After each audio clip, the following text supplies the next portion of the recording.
Hey everybody, welcome back to the channel. Welcome back to another video. So, get the garage open here.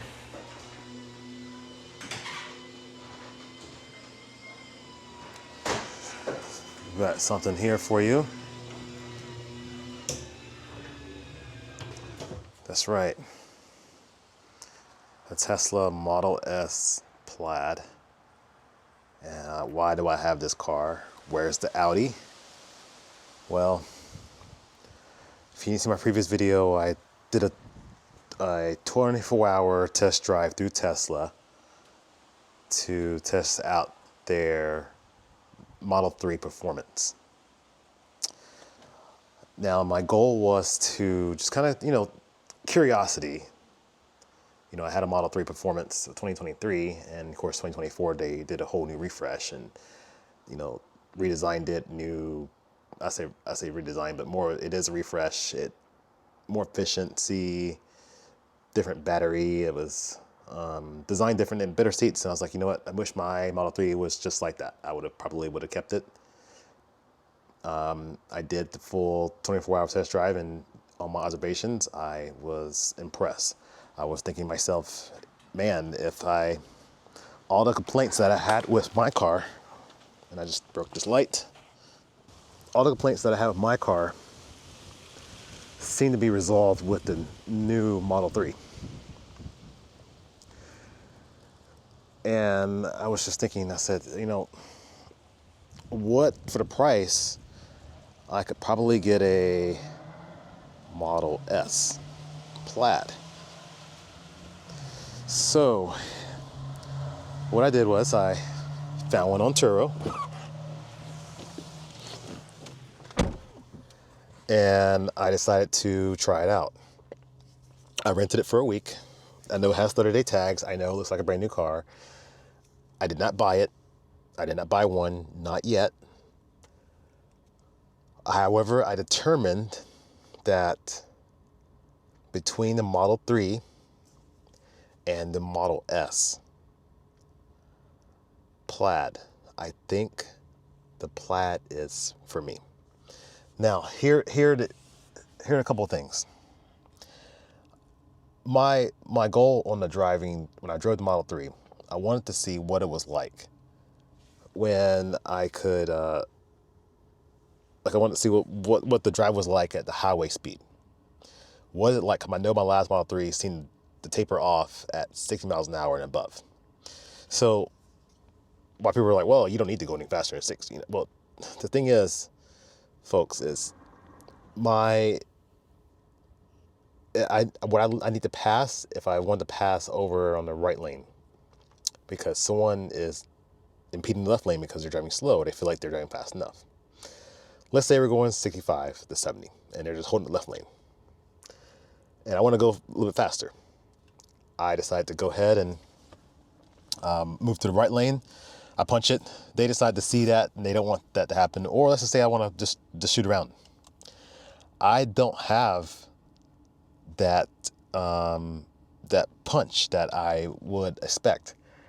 It's there sometimes. Let's say on a hot summer day, and let's say my state of charge is around 75 to 80%, is there. But let's say my state of charge is around 50%. No, it doesn't seem to punch like I kind of want it to go, which leads to disappointment because I wanted the car to perform. And on the 24-hour test drive that I did with Tesla, I wasn't able to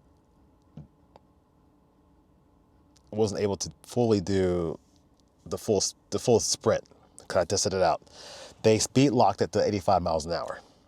So as soon as I pressed the pedal down at 65, 70, I start to accelerate, but then right around 75, the car automatically starts to dial down the power, so that way it's not just a quick sudden drop off at 85. It's just, well, where's the power? It just kind of dies off. So wasn't able to try it out. I might have to try another one from Turo. I may try a one from Turo to see what it's like, but this Plaid checks the boxes that I need. The power is always there. Even at like 20% state of charge, this car does not feel slow. And the mode that I run in the most is sport mode. I never need to run in Plaid mode. I'm mostly in sport mode. Plaid mode is just nuts. Meaning, when I haven't even launched this car. First of all, this car is not mine. It's like I said, it's a turbo car. I didn't want to just launch this car, and I know what the car can do 0 to 60. The 0 to 60 on the Model 3 wasn't my complaint. Again, it's the highway. If they can make a Model 3 perform strong on the highway, that might be my next car. But I don't know. I don't know at this point. But this Plaid never runs out of power. And I think if I'm gonna spend the money on this, this one right here is a 2022, has the refresh, has the matrix headlights, has the refreshed tail lights, has this is the last. It's a weird bridge because it has the parking sensors, the ultrasonic sensors, but it has the tilt screen, which at some point there was an overlap, so you get the tilting screen. I don't know. I just feel like there's a lot of things about the ice cream truck. Why is the ice cream truck right here? It's 8 o'clock at night. It's 55 degrees outside. I don't think there's any kids. I think all the kids are in bed. They're going to go into bed right now. But anyway, and I like the fact that my wireless charger works. My last Model 3 wireless charger never worked. See, it worked, and I complained to Tesla. Oh no, that's just you get the case on it. I'm like, okay.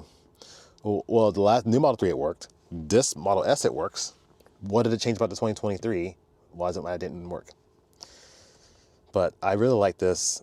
I think this one feels like a car. It feels like a good sized car to me. Like I said, I may try it out before I make my final decision. This is something that I'm not going to buy this year in 2025.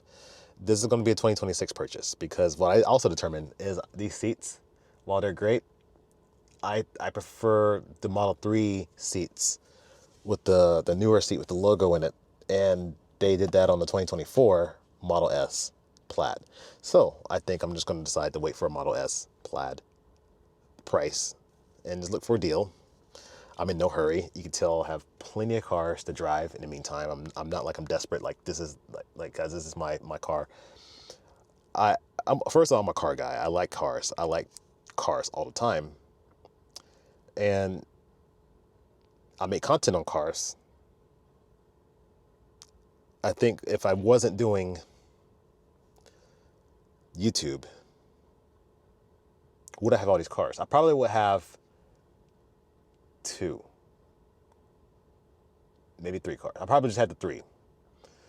But the 4th car, I think I decided it's just going to be a turbo. It's going to be not a turbo car, but it's going to be a car that it's going to be YouTube. So that's just how it works, and we'll go from there.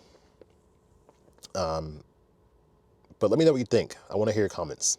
Should I go for a 2024 Model 3 Performance? Because then it did feel like a go-kart to me. It did feel darn easy to drive, but then driving this doesn't feel big at all. I like having this screen right here in the middle. It is slightly dated, as far as the design, but I do like the fact that you don't see a lot of Model S's everywhere. Like I see 3s and Ys everywhere, and that just drove me crazy. Haven't seen that a Plaid since I've been driving around. So I think having a Plaid, I think it's just, like I said, it's rare to see.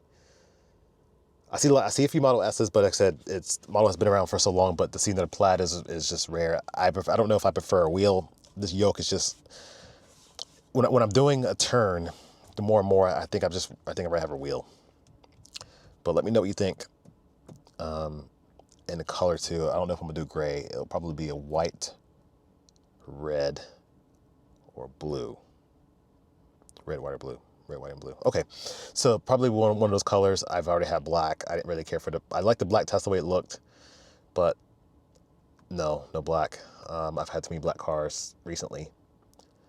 Black Range Rover, black X7, black SQ5. I think I just wanted some more color.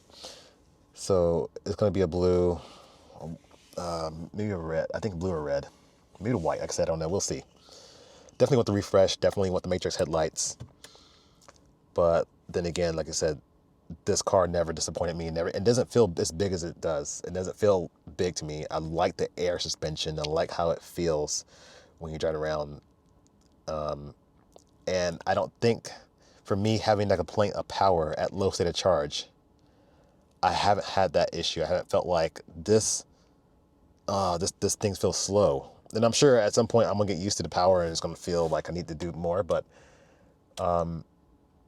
that's just me being a power junkie. So, but if I could commute with this, and like I said, who knows what the Type R is gonna do? I like the Type R. I want that Type R for a reason. I'm not saying that car is going anywhere. It's a manual, so it's a unique car right now. The M3 isn't going anywhere either. I just have to figure out how to store them, how to park them. We'll see. I have to figure this out. But anyway, thank you for watching. And I'll let you know where things go from there. Like I said, the new Model 3 has a screen as well in the rear. Oh, there's my eye drops. So new Model 3 has a screen in the rear too. There's not much difference separating the two cars other than the size and the performance. But I think in a car like this, I think it's a little bit nicer to have. Well, there's my brain. Here's how it works. I'm crazy. Let me know if you think I'm as crazy as I am. I probably am. I'm sure people are like, "Why are you going back to Tesla? I still want Tesla for a reason, you know." But like I said, if I could fix it, and like I said, hey, I had no idea the depreciation was going to hit these Model S's this hard. If I'd known that, I would have just held off and waited and snagged one of these up at the time. But so with that being said, I'm just waiting. I'm not going to rush into a Plaid right now. Maybe I'll wait and get the right one, the right color. And the FSD. The FSD is really good. I prefer a hardware 4 car, not a hardware 3 car. This one has hardware 3, by the way. Hardware 3 wasn't bad, but eventually it's going to be to a point where I'm not going to be able to get the updates. So we'll see.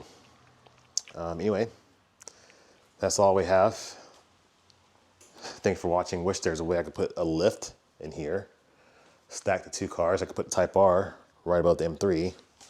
And I can just keep my toys in here in this corner and then go from there. Thank you very much for watching. And I will see you on another video.